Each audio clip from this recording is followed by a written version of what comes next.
At a time of upheaval, it's no wonder people are asking why they work and what it means. Surveys find that workers are drawn to organizations that make them feel connected with a motivating purpose. So managers are turning to purpose as a tool to recruit and retain talent. But what does it really mean for a company to have a purpose? Joining us now is Professor Ranjay Gulati, distinguished Harvard Business School professor. Professor Ranjay Gulati, thank you so much for being with us. My pleasure to be here, Jyoti, today. Thank you. You're one of the top 10 most cited scholars in business and economics over a decade. That's quite a record. And now you've authored several books, and the most recent one is Deep Purpose: How Courageous Leaders Unlock Potential. Let's start with the title. Deep purpose. What is that exactly? Does that imply that people can have a shallow purpose, or is that not a purpose at all? So, I really wanted to have a one-word title for the book, but I couldn't because I found a lot of companies equate purpose with having a purpose statement, a mission statement. It's wallpaper. It doesn't really mean anything. And so this idea that having a sloganeering or posturing, so I had to actually have a whole chapter in my book on shallow or convenient purpose to distinguish those who actually go deep with purpose. Because when you go deep with purpose, then you can actually put your purpose to work for you, where it's not a tax on your business, it's not CSR, it's actually good for business. Can purpose be good for business then, or is it greenwashing? How do you differentiate between the two? So I found that companies that went deep with purpose did four things. The first thing was purpose was directional. It was an orienting scheme that they used to drive their strategy, their resource allocation, their budgeting, even their hiring and promoting. It was an orienting schema. It provided what you might call the North Star for the business. So it was real. It was palpable. It was not a statement. As Satya Nadella from Microsoft told me, he said, writing a statement is easy. What comes next is much harder. So the first was directional. The second one was motivational, where purpose goes from being a slogan to something that people in the organization, further down in the organization, buy into. It actually connects for them personally. It's not just in fact, there's another study that showed that this sense of purpose exponentially decays in an organization. The senior leadership buy into it. They're all, singing Kumbaya together about their purpose. But as you go down the chain of command, it doesn't really connect.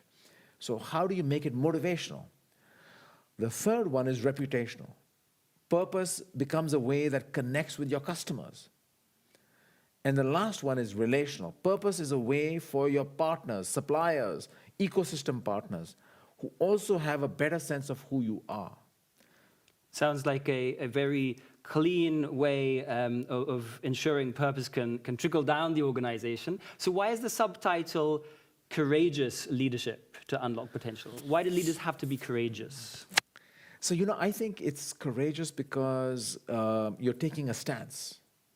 You're taking a stance on who we are and what we believe in.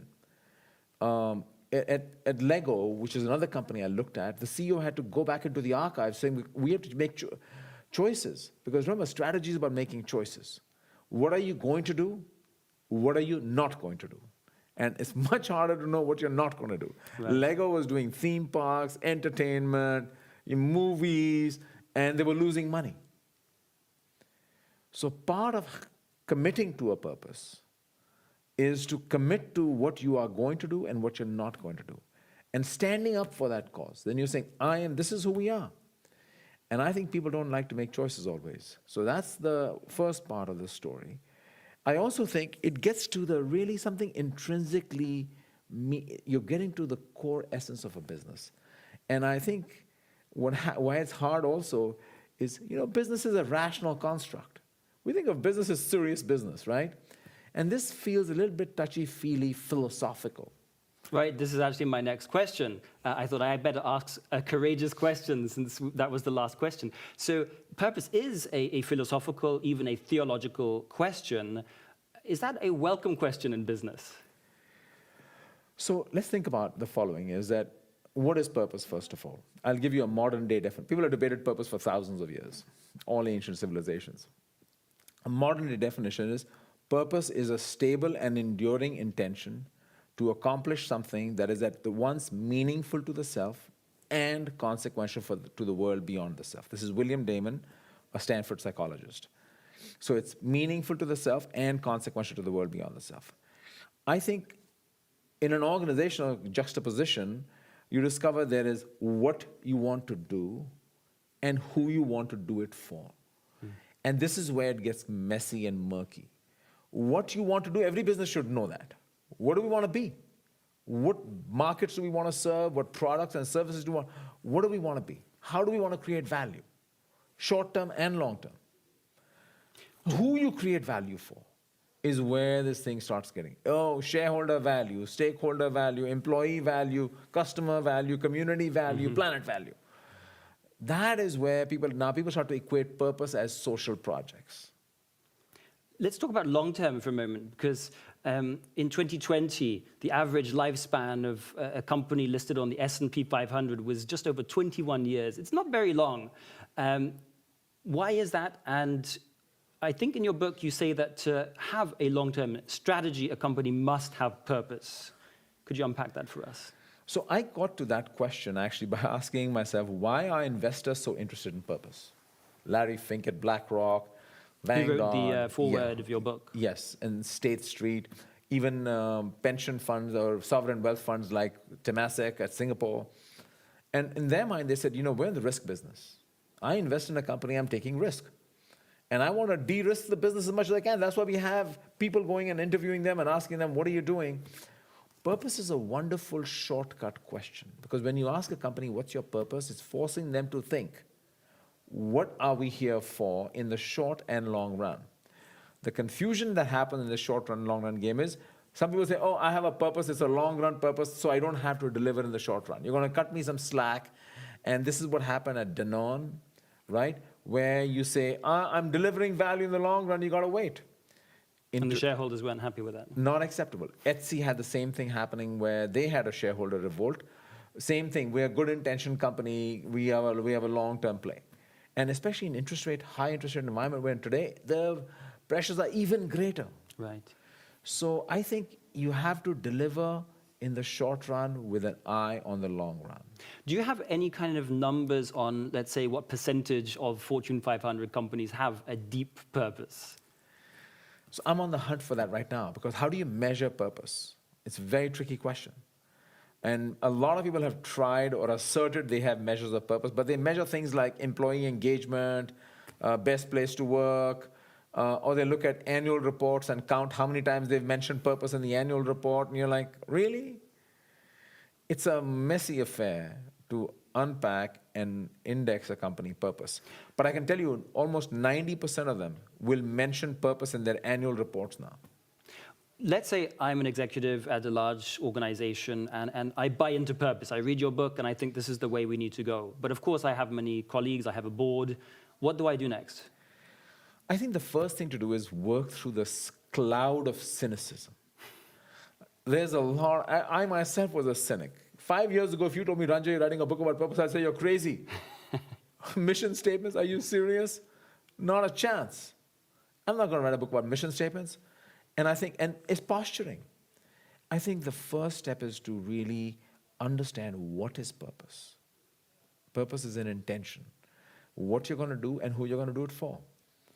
Second, that, purpose is more than a purpose statement, right? It's really creating a coherent intention, which creates much deeper alignment in the organization. We all talk about alignment, alignment, alignment. Having clarity on purpose creates alignment in the organization. But it only works if you're serious about it. Talking about alignment, so let's say I, as the executive, succeed in getting my colleagues on board. What's next? You mentioned in the very first question, but I know you have an entire chapter dedicated to storytelling. So what is the role of these narratives and how do we develop and roll them out in our company? So one thing is having a purpose. And if you don't have one, detecting and discovering one, what really is it? Then how do you communicate purpose? It's not something you can put in an email and say, here it is. I found individuals really, I have a chapter there where I call leaders have to be poets, not just plumbers. I And like the that. argument is that, poetry is designed to capture your imagination, capture you at an emotion, connect to you at an emotional level. How do you tell that story personally in a way that really connects to individuals? And I looked at people like Indra Nooyi at Pepsi, who was masterful in how she communicated her purpose for the organization with personal stories about growing up in Chennai in a middle-class household where water came only for 15 minutes a day at 4 a.m. in the morning. Wow. And she said, let me tell you why water conservation is important to me. It's personal. Absolutely. So how do you make it personal? But telling stories is the starting point. How Then did you gotta embed it? discover the importance of telling stories? Well, I discovered that introducing purpose into an organization is not some change management exercise. This is not like, oh, we've got to retool our structure and organization. This is getting able to contemplate the very existence of the organization. And it's an emotional construct as much as it is a rational construct. And how do you capture people's imagination at an emotional level? You only can do that through storytelling. Sticky, powerful, meaningful, personal stories. I've just finished a series of interviews of 10 CEOs around the world in a podcast that just came out. And each of them talks about purpose in very deeply personal terms. Why is it meaningful to me? Why am I so proud of being in this organization? What is it that I want to do as an individual given my own history? What's my personal purpose?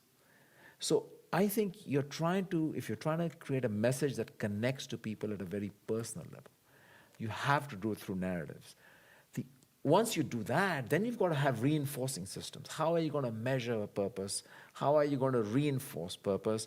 How are you going to bake it into the culture so the behavioral patterns are reinforced? Those are other pieces that come after you communicate. But it isn't a one-time messaging either. It's constant. That's why purpose is hard. People say, okay, put a slogan out there and send out a few emails, put it in the annual report, and we're done. So what is purpose for Ranjay Gulati? Brief answer, if that's possible. Yeah, well, I feel very privileged because my purpose is very deeply connected to my organization's purpose. My work purpose, I should clarify to you, is I educate leaders who make a difference in the world. That's my work purpose. I have a life purpose beyond that, right? Where I believe that I would like to have a positive impact on the world around me.